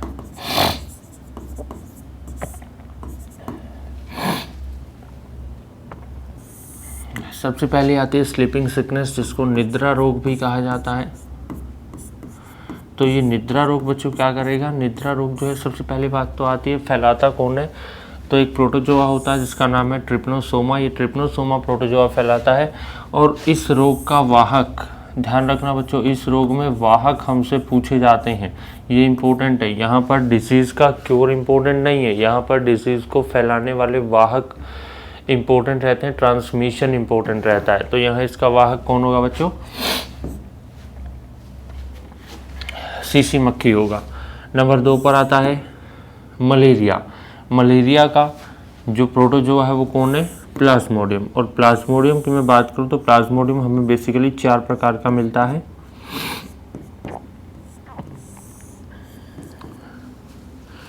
एक होता है प्लाज्मोडियम वाइवेक्स, एक होता है प्लाज्मोडियम फैल्सीपैरम, एक होता है प्लाज्मोडियम ओवेल, और एक होता है बच्चों प्लाज्मोडियम मलेरी। तो ये जो ओवेल और मलेरी हैं बच्चों, ये होते हैं ठंडे क्षेत्रों में पाए जाने वाले प्लाज्मोडियम, और जो वाइवेक्स और फैल्सीपैरम है ये हमारे इंडिया के अंदर मोस्ट कॉमन है। इनका वाहक जो होता है वो कौन होता है? मादा एनाफ्लीज मच्छर होता है। कौन होता है बच्चों? मादा एनाफ्लीज। और ध्यान रखना एक और मच्छर जो हमने पीछे छोड़ा है, यहाँ पर बताने के लिए मैंने इसको यहाँ पर ड्रॉप किया था कि जो डेंगू रोग था, डेंगू रोग में भी वाहक होता है। यहाँ पर भी मॉस्किटो है, यहाँ पर भी कौन होता है? मॉस्किटो। कौन सा? फीमेल एडीज इजिप्टी, ये होती है हमारी ऐसी मच्छर जो किस रोग का कारण बनती है, डेंगू रोग का, क्योंकि यही होती है जो हमारा डेंगू का वायरस होता है उस वायरस को ट्रांसमिट करती है एक हेल्दी पर्सन के अंदर, उसकी बॉडी के अंदर उसको ट्रैवल करवाती है। इसके बाद हम बात करेंगे पायरिया की। बच्चों पायरिया रोग के बारे में आपने सुना ही होगा। इसका जो प्रोटोजोआ होता है वो होता है एंटामीबा जिंजीवैलिस, और ये एंटामीबा जिंजीवैलिस जो है किसके द्वारा फैलता है, किस माध्यम से, तो ये फैलता है कंटामिनेटेड फूड और वाटर, यानी कि दूषित जल और भोजन के कारण। सॉरी बच्चों, हालत कुछ ज़्यादा ही ख़राब है। नेक्स्ट है डायरिया। तो डायरिया जो रोग होता है उसको फैलाने वाला होता है एंटामीबा हिस्टोलिटिका, और एंटामीबा हिस्टोलिटिका जो होता है उसका भी जो फैलाव होता है वो किसके कारण होता है, कंटामिनेटेड फूड और वाटर के माध्यम से होता है। लास्ट डिसीज आती है बच्चों ब्लैक फीवर, जिसको काला आजार या काला ज्वर भी कहा जाता है, और इसका वाहक जो रहेगा वो रहेगा लिशमेनिया डोनोवानी नाम का प्रोटोजोआ जो है इसको फैलाता है। और इसको फैलाने के लिए कौन इसको ट्रांसमिट करता है बच्चों, इसके लिए बालू मक्खी होती है, सैंड फ्लाई।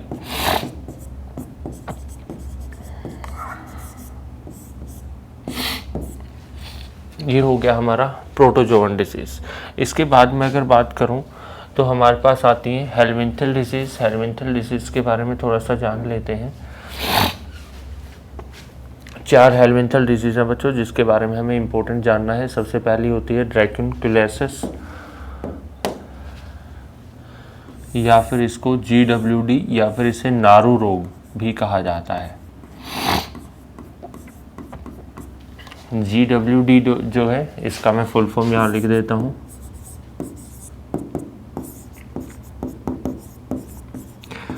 G से बनता है गिनिया, W से बनता है वर्म, और D से बनता है डिसीज। गिनिया वर्म डिजीज यानी कि नारू रोग, या फिर इसे कहें ड्रैकेनक्यूलियासिस। तो इसका बच्चों जो हेलमिंथिस होता है वो होता है ड्रैकेनक्यूलस मेरिनेंसिस, और ये कैसे होता है, ये कुछ इस प्रकार का होता है बच्चों। ये आप जो देख पा रहे हैं यहाँ पर जो डायग्राम के अंदर मैंने यहाँ पे दिखाया है आपको, तो इसको ध्यान से समझ लेना। ये होता कैसे, कंटामिनेशन से जो है चला जाता है बॉडी के अंदर, और फिर यहाँ से ट्रैवल करता हुआ कहाँ पहुँचा, फुट में, और फिर ये यहाँ से निकल गया, यहाँ से निकल गया, यहाँ से निकल गया। तो ये जो पाँव के अलग अलग भागों से जो है बॉडी से बाहर निकलना शुरू करता है। इसके उपचार की बात करें तो इनका सिर्फ एक ही उपचार होता है, और वो होता है सर्जिकल मेथड। इसके बाद नेक्स्ट आता है बच्चों फाइलेरिया या फिर एलिफेंटियासिस। एलिफेंटियासिस का बच्चों ये आपने NCERT के अंदर भी देखा होगा बायोलॉजी में। इस तरह का जो डायग्राम होता है, ये छोड़ दीजिए, ये कुछ नहीं है। तो ये वुचेरिया बैंक्रॉफ्टी नाम का हेलमिंथिस होता है जो फैलाता है इस तरह का प्रॉब्लम। इसमें होता क्या बच्चों, जो लिम्फ सिस्टम होता है, लसीका तंत्र होता है, वो लसीका तंत्र प्रभावित होता है, जिससे स्किन जो है वो फूलना शुरू हो जाती है और वहाँ पर गांठें बन जाती हैं। तो ये होता है हमारा फाइलेरिया रोग। इसका भी जो रिमूवल है, जो ट्रीटमेंट है, वो सर्जिकल मेथड से ही होता है, या फिर इसको अगर इनिशियल स्टेज में हमें पता चल जाता है तो कुछ मेडिकेशंस होते हैं, उन मेडिकेशंस की हेल्प से इनको कंट्रोल किया जाता है। नेक्स्ट है बच्चों एस्केरियासिस। एस्केरियासिस का कारण होता है हेलमिंथिस एस्केरियासिस लुम्ब्रिकोइड्स। ये कैसा होता है, ये रहा बच्चों, ये इस तरह का स्ट्रक्चर।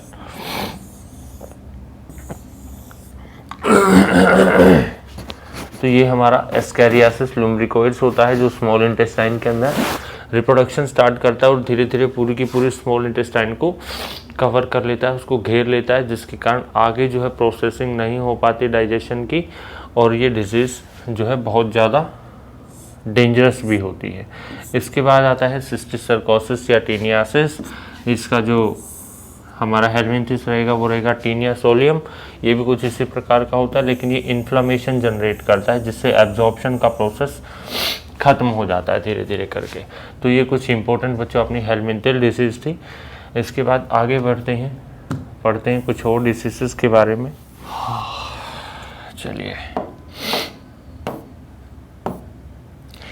ये हैं बच्चों कुछ हेरिडिटरी डिजीज़, कॉन्जेनाइटल डिजीज़ जिनको कहा जाता है, या अनुवांशिक रोग इनको कह सकते हैं।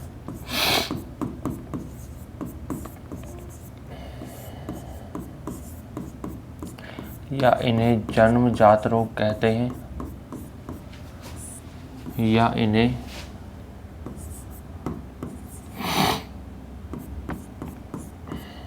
वंशागत रोग कहते हैं। तो ये कुछ हमारे इम्पोर्टेंट कॉन्जेनाइटल डिजीज़ हैं, hereditary disease.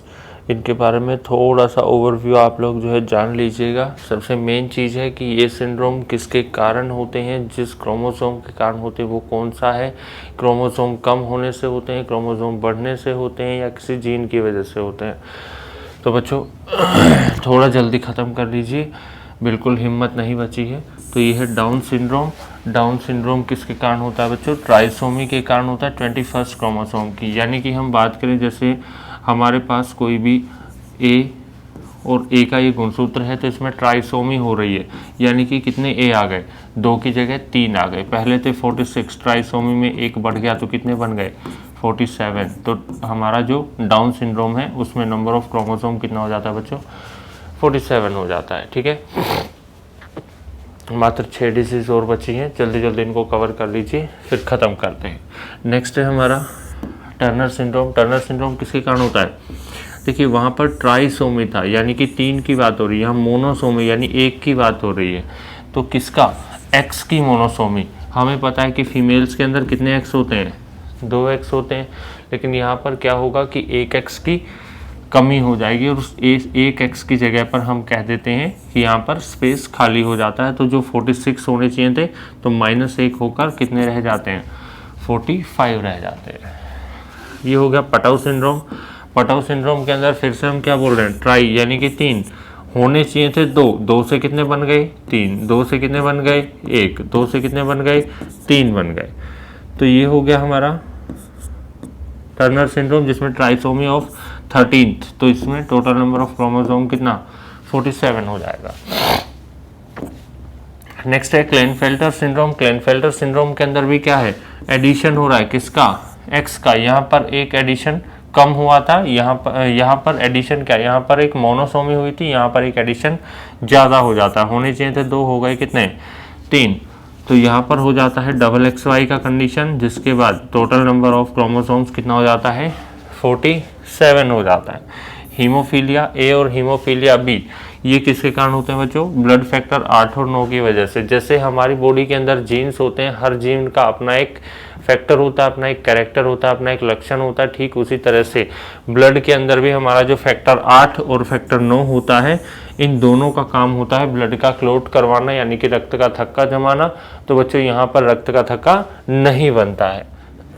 Colour blindness. Colour blindness किसके कारण होता है? ये लेंस का प्रॉब्लम होता है। ठीक है, इसमें कैटरेक्ट, लेंस के ऊपर जैसे हम बात करें झाइयाँ सी आना शुरू हो जाती हैं, उसके ऊपर शेड्स बनना स्टार्ट हो जाती हैं, तो वो कलर ब्लाइंडनेस का कारण होता है। एल्बिनिज्म। एल्बिनिज्म होता है मेलानिन के कारण, क्योंकि मेलानिन क्या होता है? कंप्लीटली बॉडी से एब्सेंट ही हो जाता है। एब्सेंट होगा तो जो कलर देने वाला पिगमेंट है वो कलर नहीं दे पाएगा, और कलर नहीं दे पाएगा तो जो एल्बिनिज्म होता है इसमें प्योर वाइट स्किन होती है। जैसे ये कलर आपको दिख रहा है ना, इसके अंदर वाला, इस तरह का कलर इनके अंदर हो जाता है। एंजलमैन सिंड्रोम, इनमें बड़े माथे हो जाते हैं, शरीर गर्दन जो है छोटी हो जाती है, होठ बड़े हो जाते हैं, आंखें छोटी रह जाती हैं, आंखों के अंदर सूजन आ जाती है। तो इस तरह की होती हैं। और ये किसके कारण होती है? UBE3A जीन के कारण, जो कि बच्चों UPPCS का एग्ज़ाम का एक क्वेश्चन है कि जो हमारा एंजलमैन सिंड्रोम है उसके लिए कौन सा जीन रिस्पॉन्सिबल है? उसके लिए होता है UBE3A जीन रिस्पॉन्सिबल होता है। ठीक है बच्चों, तो ये थी हमारी कुछ हेरिडिटरी डिसीज, और यहाँ पर हम जो है अपना ये वाला सेक्शन ख़त्म करते हैं। ठीक है बच्चों, तो चलिए डिजीज़ वाला सेक्शन अपना कंप्लीट हो गया है। अब हम जो है मिलेंगे अगले सेशन में। तो अभी के लिए बच्चों इतना ही। सिर्फ 5 दिन एग्ज़ाम के बचे हैं, 5 दिन 6 दिन बचे हैं। तो आप लोगों को बस मेहनत करते रहना है, लगे रहिए, अपने हौसले को टूटने मत दीजिए, ज़रूर आप कुछ कर जाओगे। तो बच्चों आज के लिए इतना ही रखेंगे। थैंक यू सो मच, मिलते हैं नेक्स्ट सेशन में।